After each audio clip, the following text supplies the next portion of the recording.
Thank you, Madam Chair. I rise in opposition to the legislative provisions you have outlined in your amendment in the nature of substitute. In short, today's budget reconciliation is simply more ill-advised, out-of-control spending on behalf of President Biden and the Democrats. As we have witnessed, the small business economy operates at its best when it is free from the tethers of the federal government. However, the programs that you are creating and amending today, in addition to the accompanied increase in government spending, completely contradict the purpose of small business relief.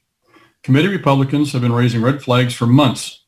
Continued and prolonged direct federal assistance will further perpetuate a failing artificial economy.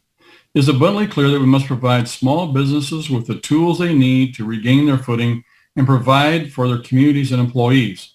As a lead Republican on the House Small Business Committee, I refuse to stand by and let the future of our small business economy become further dependent on Washington.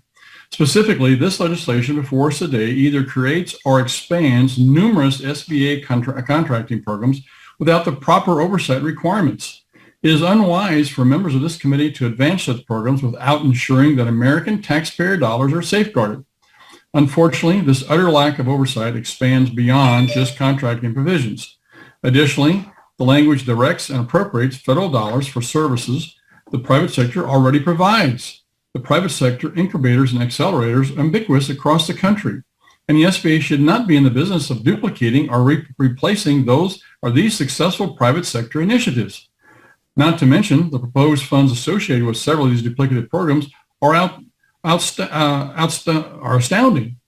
They range from the hundreds of millions to even $1 billion. I repeat, the Democrats are pushing $1 billion in funding that duplicates services the private sector already is successfully providing.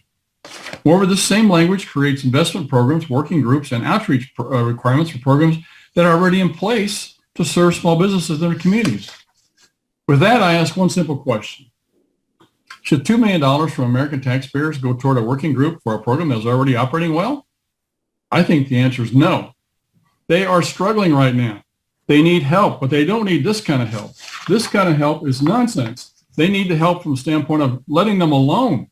We found out what actually works with regards to lower taxes and less regulation. It empowered them. They got an economy going that at a speed that was unbelievable prior to the pandemic, and it can happen again if we just stay out of the way.